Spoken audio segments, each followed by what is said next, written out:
Bulletin में खुशामदीद। आगाज में सबसे पहले बात करेंगे, सिंध भर में 20 स्कूल खोल दिए जाएंगे। 50% हाजिरी के साथ 30 अगस्त से तदरीसी अमल बहाल कर दिया जाएगा। बात करेंगे हमारे नुमाइंदे अनवर खान से। अनवर, बताइएगा। जी देखिए, महकमा तालीम की 11 रुकनी वर्किंग कमेटी का इजलास सेक्रेटरी तालीम के ज़रिए पजीर हो चुका है, जिसमें अब इस बात का फैसला किया जा चुका है कि 30 अगस्त से 100% वैक्सीनेटेड असातिज़ा कराम और अमले के साथ तालीमी और तदरीसी अमल बहाल कर दिया जाएगा। और इस बात पर फैसला किया गया है कि स्कूल के जो तलबा के जो ग्रुप हैं उनको 2 ग्रुप के अंदर तकसीम किया गया है, ए और बी। ए ग्रुप 3 दिन आएगा और 3 दिन ऑनलाइन क्लासेस लेगा। उसके 3 दिन बाद बी ग्रुप आएगा जो कि अपने क्लासेस लेगा। इस तरह ये सिलसिला बरकरार रहेगा। और साथ साथ वालिदैन को पाबंद किया गया है कि अपने वो कोविड सर्टिफिकेट लाजमी तालीमी इदारों के अंदर जमा करा दें। और तालीमी इदारों के अंदर सर्टिफिकेट जमा ना कराने वाले असातिज़ा को भी पाबंद किया गया है कि वो लाजमी सर्टिफिकेट का अमल जमा करवाएं। अगर ना होने की सूरत में उनको तालीमी इदारों में दाखिल होने की इजाज़त नहीं दी जाएगी। और इसके साथ साथ इस बात का भी फैसला किया गया है कि 12 साल तक की उम्र के बच्चों की वैक्सीनेशन की तजावीज़ जो है वो महकमा सेहत को अरसाल की जाएंगी। 12 से 18 साल तक के बच्चों को वैक्सीनेशन करने के लिए लेआउट प्लान की तैयारी की गई थी, जो कि अब महकमा सेहत के हवाले किया जाएगा। तो आज होने वाले इजलास के बाद अब सिंध भर के अंदर 30 अगस्त से तालीमी सरगर्मियाँ बहाल हो जाएंगी 100% वैक्सीनेटेड असातिज़ा और इंतजामी अमले के साथ। जी ठीक है अनवर, बहुत शुक्रिया तफसीलें आगाह करने के लिए। और कराची से खबर शामिल करेंगे। मेहरान टाउन में केमिकल फैक्ट्री में आग लग गई है। आग तीसरे दर्जे की करार दी जा रही है। रेस्क्यू ज़राए की जानिब से बताया जा रहा है कि 15 से 20 मजदूर फैक्ट्री के अंदर काम कर रहे थे जिस वक्त आग लगी है। तो फैक्ट्री के अंदर मजदूरों के फंसे होने की इत्तला मौजूद है, जबकि इस वक्त रेस्क्यू का अमला ये बता रहा है कि 15 से 20 मजदूर फैक्ट्री के अंदर काम कर रहे हैं। मेहरान टाउन में केमिकल फैक्ट्री में ये आग लगी है। आग को तीसरे दर्जे की करार दिया जा रहा है, जबकि 15 से 20 मजदूर फैक्ट्री के अंदर काम कर रहे थे। बात करेंगे नज़ीर शाह से। नज़ीर, बताइएगा, बताया जा रहा है कि अंदर मजदूर भी फंसे हुए हैं, तो क्या कोशिशें की जा रही हैं उन्हें रेस्क्यू करने की? देखिए Gaurangi, Mehran town sector 6B का इलाका है जहाँ केमिकल फैक्ट्री में आग लगी है। हमारी फायर ब्रिगेड हुकाम से बात हुई, जिनका कहना है कि इमदादी रजाकार जाए वक़्त पर मौजूद हैं, रेस्क्यू रजाकार और पुलिस भी जाए वक़्त पर मौजूद है। ये मेहरान टाउन का इलाका है जहाँ पर ये केमिकल फैक्ट्री थी, जिसकी आग को अब तीसरे दर्जे की करार दे दिया गया। और फैक्ट्री के अंदर बताया जा रहा है कि 15 से 20 मजदूर भी अंदर ही थे, जिसके अंदर से कई की फंसे होने की इतला भी आ रही है। और ये भी बताया जा रहा है कि लांडी और शेरबाग हाइड्रेंट्स पर भी इमरजेंसी नाफिज कर दी गई है और वाटर बोर्ड की जानब से 15 टैंकर रवाना किए हैं। जबकि जो अंदर जो मजदूरों को देखने के लिए जो ऑपरेशन किया जा रहा है, इसके अंदर एक ईदी का रजाकार भी शदीद जख्मी हुआ है, बेहोशी के हालत में उसके अस्पताल मुंतकिल किया जा रहा है। फायर ब्रिगेड हुकाम की जानिब से जितने भी ये बिल्डिंग के वो रास्ते जहाँ से आग पर काबू पाया जा सकता है वहां से आग पर काबू पाने की कोशिश की जा रही है। सीढ़ी लगाकर जो ऊपर खिड़की के रास्ते हैं वहां से पानी मारा जा रहा है। और यही बताया जा रहा है कि सबसे पहले तो इस आग पर काबू पाने की कोशिश की जाएगी, उसके बाद कूलिंग का अमल किया जाएगा। आग लगने की वजूहत हाल सामने नहीं आ सकी हैं, लेकिन जो ऑपरेशन है उसका सिलसिला बदस्तूर जारी है। जी, ऑपरेशन इस वक्त जारी है, आग बुझाने की कोशिश की जा रही है। वो लोग जिन्हें रेस्क्यू किया गया वो क्या बताते हैं और दीगर वहाँ पर जो अफराद हैं वो क्या बताते हैं, आपको दिखाते हैं। मैंने बोला आग बुझाओ, वो कह रहे सामान निकालो, इनको बाहर निकालो, हमें धक्के दे के बाहर निकाल दिया। कब आग लगी थी? सुबह 10 बजे आग लगी थी। मैं बोल रही हूँ सामान बच्चों को निकालो, ऊपर से उन्होंने ताला डाल दिया, ढाके बंद कर दिया। अंदर कितने लोग अभी हो सकते हैं? अल्लाह, मैंने चौकीदार को बोला मुझे चाबी दो, मैं जा रही हूँ ऊपर। आपके कितने लोग यहाँ? एक ही बेटा है? एक बेटा। मेरा तो 100 के बराबर है। दारुलहुकूमत काबुल में खुदकुश हमलों में मरने वालों की तादाद 90 से ज़ायद हो गई। इनमें 13 अमरीकी फौजी और 28 तालिबान भी शामिल हैं। धमाकों के बाद काबुल की फिजा सोगवार है, अस्पताल जख्मियों से भरे हैं। धमाकों के बावजूद काबुल एयरपोर्ट पर अब भी हजारों अफराद इनखला के मुंतजिर हैं।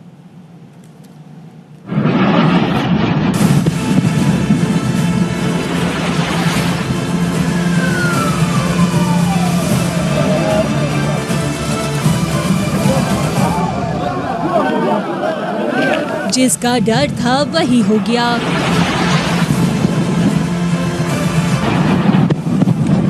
मुसलसल वार्निंग और अलर्ट के बावजूद लोग काबुल एयरपोर्ट से नहीं हटे। हवाई अड्डा गुज़िश्ता रात धमाकों से गूंज उठा। काबुल एयरपोर्ट के मशरकी गेट और बैरन होटल के करीब एक के बाद एक धमाके हुए। हर तरफ अफरा तफरी मच गई। कर्बनाक मनाजिर देखने में आए। दूर दूर तक लाशें बिखर गईं। प्यारों को उठाए लोग अस्पताल पहुंचे तो वहां भी रिक्कत आमेज मनाजिर थे। धमाकों में 13 अमरीकी फौजी, गैर मुल्की अफगान शहरियों समेत बच्चे और तालिबान भी निशाना बने। अफगान तालिबान ने धमाकों की शदीद मजम्मत करते हुए कहा, जहां धमाके हुए वहां की सिक्योरिटी अमरीकी फौज के पास है। तर्जुमान तालिबान ज़बीउल्लाह मुजाहिद ने कहा, गुज़िश्ता रात अमरीकी फौज ने अपना असला व बारूद तल्फ करने के लिए कंट्रोल धमाका किया। अमरीकी सेंट्रल कमांड के जनरल मैकेंजी ने इनखला जारी रखने का ऐलान किया है। जनरल मैकेंजी ने कहा, मजीद हमलों का खदशा है लेकिन हम तैयार हैं। अमेरिका तालिबान के साथ ताउन कर रहा है। शिद्दत पसंद तंजीम दाइश ने काबुल एयरपोर्ट पर हमले की जिम्मेदारी कबूल कर ली। हमलावरों को माफ करेंगे, ना ही हमले को भूलेंगे। जिम्मेदारों को कीमत चुकाना पड़ेगी। अमरीकी सदर बाइडेन का काबुल एयरपोर्ट पर हमला करने वालों के खिलाफ जवाबी कार्रवाई का ऐलान। सदर बाइडेन ने कहा कि अगर मजीद फौज भेजने की जरूरत पड़ी तो जरूर भेजेंगे। इनखला जारी रहेगा। काबुल एयरपोर्ट हमलों पर मुतादिद रिपब्लिकन रहनुमाओं ने सदर जो बाइडेन से मुस्ताफी होने का मुतालबा किया है। अमरीकी मीडिया के मुताबिक डोनाल्ड ट्रंप जूनियर, जोश हॉर्ले, मार्शा ब्लैकबर्न, निकी हाली और रोनी जैक्सन समेत 12 से ज्यादा अरकान ने ट्वीट करके सदर बाइडेन से मुस्ताफी होने का मुतालबा किया। साबिक अमरीकी सदर ट्रंप का दावा है कि अगर वो अमेरिका के सदर होते तो काबुल एयरपोर्ट पर हमले ना होते। डोनाल्ड ट्रंप ने इन हमलों को वहशियाना कार्रवाई करार दिया। Evil, savage and barbaric terrorist attack in Afghanistan. This tragedy should never have taken place. It should never have happened, and it would not have happened if I were your president. Kabul airport पर हमले में अमरीकी फौजियों की हलाकत को कौमी सानहा करार देते हुए अमरीका में कौमी परचम को सरनिगू कर दिया गया। व्हाइट हाउस और कैपिटल हिल पर लहराते हुए अमरीकी परचम को भी नीचे कर दिया गया। बाइडेन इंतजामिया के मुताबिक फौजियों की हलाकत के बायस कौमी परचम 30 अगस्त तक सरनिगू रहेगा। बरतानिया ने काबुल एयरपोर्ट पर धमाकों के बावजूद इनखला का अमल जारी रखने का ऐलान किया है। काबुल धमाकों के बाद बरतानवी वज़ीर-ए-आज़म बोरिस जॉनसन ने हंगामी इजलास बुला लिया है। बोरिस जॉनसन ने कहा है कि ऑपरेशन को जारी रखेंगे। हम अपने शहरियों को काबुल से जल्द निकालने के लिए आखिरी हद तक जाएंगे। अफगानिस्तान से अक्सरियत का इनखला मुकम्मल हो चुका है। We're going to continue with that operation, and we're now coming towards the end of it. And we've got the overwhelming majority in the time we have left, which may be, as I'm sure everybody can appreciate, quite short. We'll do everything we can to get everybody else. अक़वाम मुत्तहिदा के secretary general की काबुल हमलों की शदीद अल्फाज में मजम्मत, मरने वालों के अहले खाना से दिली ताज़ियत की।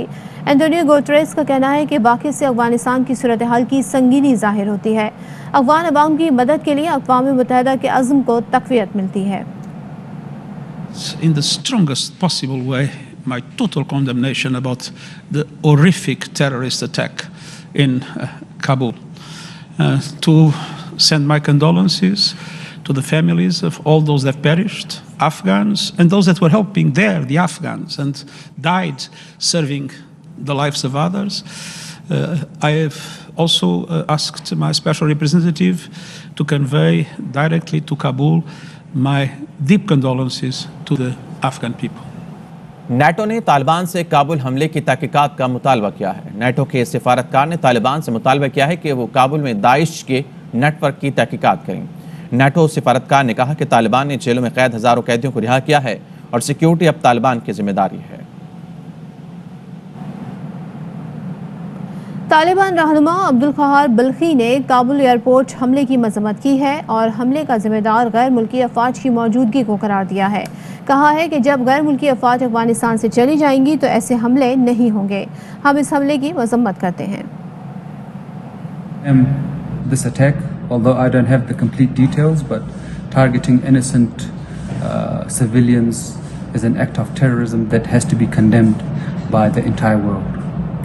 And as soon as the airport situation is figured out and the foreign forces leave, hopefully we will not have such attacks anymore. It is again, it is because of foreign forces, the presence of foreign forces, that such attacks take place. बरतानिया का अफगानिस्तान से इनखला आखिरी मरहल में दाखिल हो गया है। बरतानिया ने आइंदा चंद घंटों में इनखला मुकम्मल करने का ऐलान कर दिया। बरतानवी वज़ीर दिफा ने कहा कुछ ही घंटों में बरतानिया अफगानिस्तान से अपना ऑपरेशन मुकम्मल कर लेगा। जैसे जैसे डेडलाइन करीब आ रही है, काबुल एयरपोर्ट पर मजीद हमलों का खदशा बढ़ता जा रहा है। ऑस्ट्रेलिया, न्यूजीलैंड, नॉर्वे और स्पेन ने अफगानिस्तान से इनखला खत्म करने का ऐलान कर दिया। वफाकी वज़ीर इत्तलात फवाद चौधरी कहते हैं कि अफगानिस्तान में खला बहुत ख़तरनाक है। दुनिया को अफगानिस्तान के लोगों को तनहा नहीं छोड़ना चाहिए। लोगों को तनहा छोड़ा गया तो वहाँ इंतशार होगा। पाकिस्तान अपना जिम्मेदाराना किरदार जारी रखे हुए है। अफगानिस्तान में इस्तेहकाम के लिए बड़ी ताकतों का मुतहरिक किरदार अहम है। Army chief general Qamar Javed Bajwa से बरतानवी सीक्रेट इंटेलिजेंस एजेंसी के सरबराह रिचर्ड मोर की मुलाकात। अफगानिस्तान से अमरीकी फौज के इनखला के बाद की सूरत हाल पर गौर किया गया। ISPR के मुताबिक मुलाकात में बाहमी दिलचस्पी और पेशा वाराना अमूर, इंटेलिजेंस, दिफाई ताउन और इलाकाई सलामती और अफगानिस्तान से अमरीकी इनखला पर गौर किया गया।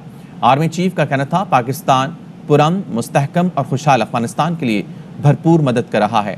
पाकिस्तान हर वो मदद करने के लिए तैयार है जो अफगानिस्तान में सेटलमेंट के लिए ज़रूरी है और जो इलाकाई अमन और खुशहाली के लिए अहम है। पाकिस्तान ने इनखला में मदद की। अमेरिका और नेटो की दरख्वास्त मंजूर कर ली। पाकिस्तान के रास्ते अपने वतन जाने वाले गैर मुल्कियों को इस्लामाबाद और कराची के होटल्स में ठहराया जाएगा।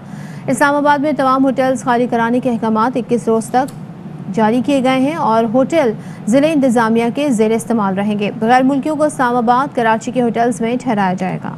पिडानी के समंदर में 4 अफराद डूब गए। पुलिस के मुताबिक चारों अफराद मछली का शिकार करने कराची से आए थे। रजाक मुंद्रा हमारे साथ हैं, उनसे मज़ीद जानेंगे। रजाक, आगाह कीजिएगा। जी रजाक। हेलो रजाक, बताइएगा ये जो अफसोसनाक वाक़या पेश आया, 4 अफराद की तलाश अभी भी जारी है? जी, इस हवाले से ये कि आज अलल सुबह नौजवान कराची से शिकार करने आए थे मछली का, जिनमें से 4 अफराद डूब गए थे, जबकि 2 को ईदी के रजाकारों ने निकाल लिया, जिंदा बचा लिया गया, जबकि 4 अफराद की लाशें अभी कुछ देर पहले निकाल ली गई हैं और चारों लाशों को मुकामी रूरल हेल्थ सेंटर गडानी मुंतकिल किया जा रहा है। जी, बहुत शुक्रिया रजाक। पाकिस्तान में कोरोना की चौथी लहर के वार जारी हैं। मोहल्लिक वायरस ने मजीद 95 जानें ले ली। वायरस से अब तक 25,415 अमवात हो चुकी हैं। गुज़िश्ता रोज़ कोरोना के 62,496 टेस्ट किए गए। 4,016 नए केसेस रिपोर्ट हुए। टेस्ट मजबूत आने की शरह 6.42% रही।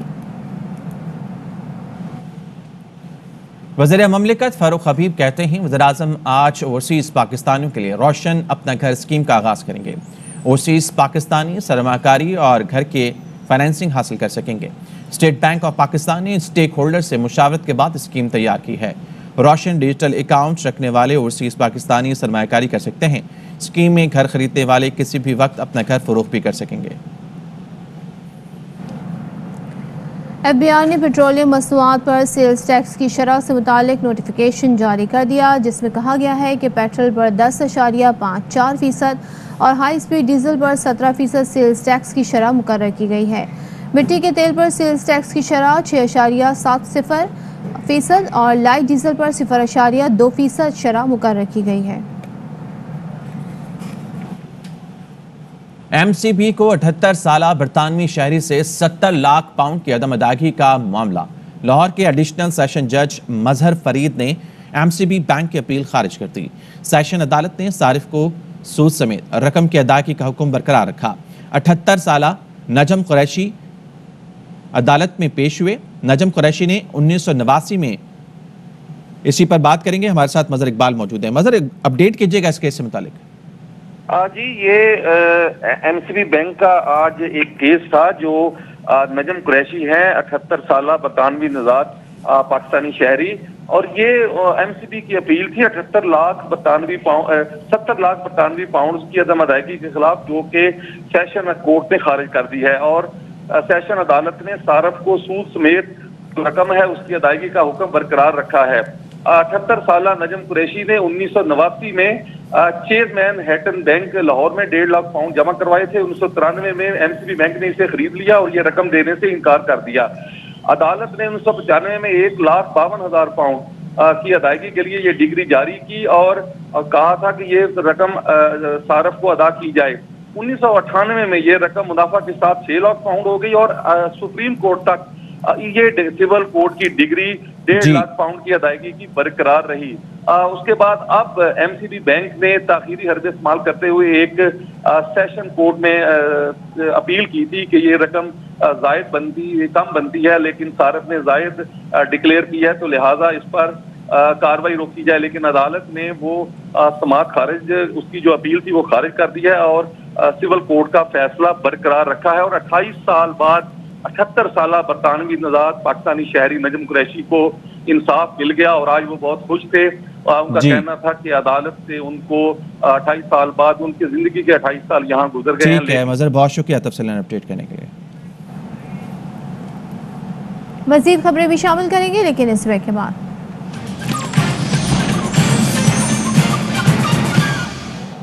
Welcome back. लाहौर में मेडिकल के तलबा नेशनल लाइसेंस इम्तिहान के खिलाफ सरापा एहतजाज। बरकत मार्केट का इलाका मैदान जंग बन गया। इम्तिहानी मराकज़ में जाने की कोशिश के दौरान पुलिस ने डंडे बरसा दिए।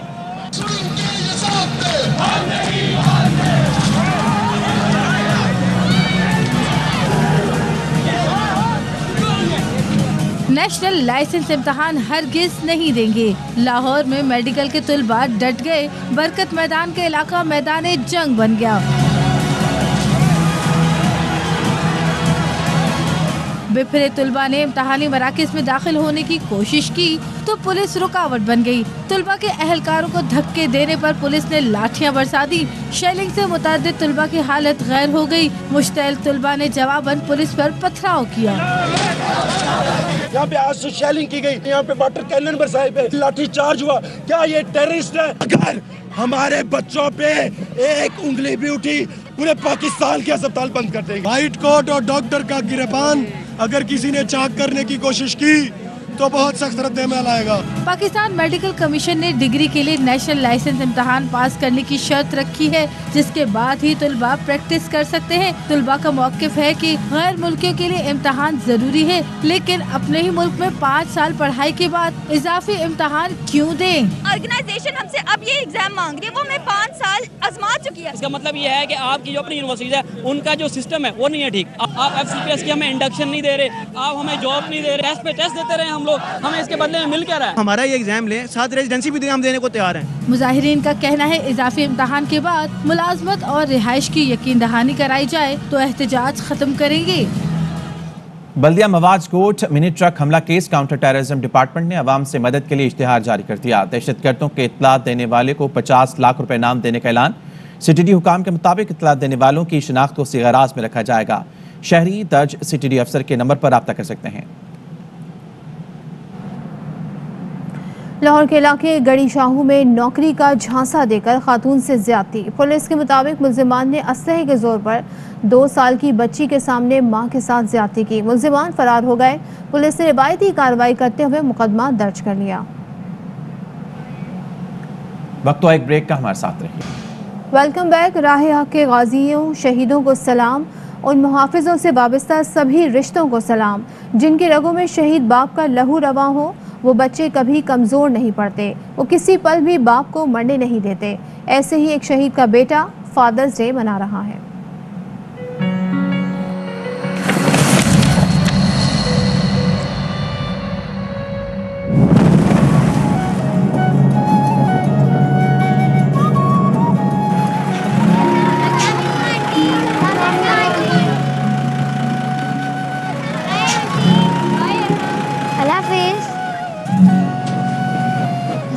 मामा। वालेकुम अस्सलाम बेटा।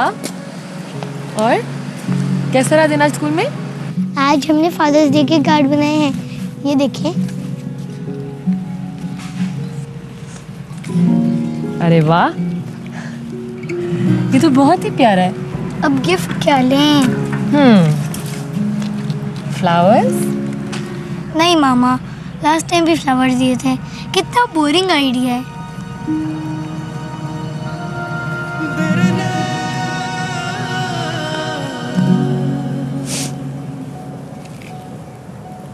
सॉरी मामा, मैंने आपको सैड कर दिया। आप फ्लावर्स ही दे देना और मैं ना एक अच्छा सा फ्रेम दूंगा मेरी और बाबा की पिक्चर के साथ।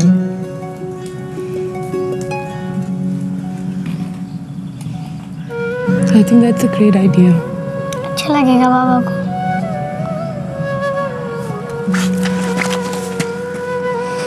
बहुत अच्छा लगेगा।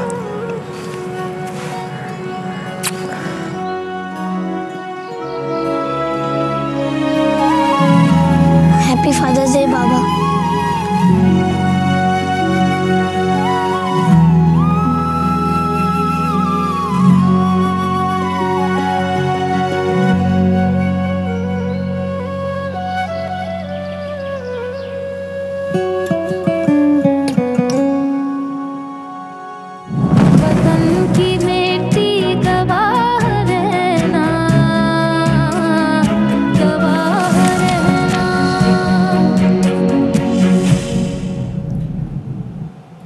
और अब बात करेंगे, वजारत बैनुल सूबाई राब्ता ने साबिक टेस्ट क्रिकेटर रमीज़ राजा और असद अली खान की बतौर मेंबरान बोर्ड ऑफ गवर्नर्स तैनाती का नोटिफिकेशन जारी कर दिया। दोनों अरकान की तैनातियाँ 3 साल के लिए की गई हैं। असद अली खान दूसरी बार बोर्ड ऑफ गवर्नर के मेंबर बने हैं। बोर्ड ऑफ गवर्नर आइंदा चंद दिनों में इलेक्शन के जरिए नए चेयरमैन PCB का इंतखाब करेगा। 7 अरकान नए चेयरमैन के इंतखाब के लिए वोटिंग के अमल में हिस्सा लेंगे। खेलों के फरोग के लिए वज़ीर-ए-आज़म पाकिस्तान इमरान खान का बड़ा इक़दाम। पाकिस्तान में स्पोर्ट्स फेयर मनाने का फैसला। वफाकी वज़ीर बैनुल सूबाई राब्ता फहमीदा मिर्ज़ा का कहना है कि वज़ीर-ए-आज़म इमरान खान का विजन है कि स्पोर्ट्स को डिस्ट्रिक्ट और तहसील की सतह तक लेकर जाएं। हम खेलों के मैदान आबाद करने जा रहे हैं। गिलगित बल्तिस्तान और कश्मीर समेत तमाम सूबों में स्पोर्ट्स के कल्चर को रिवाइवल करना होगा।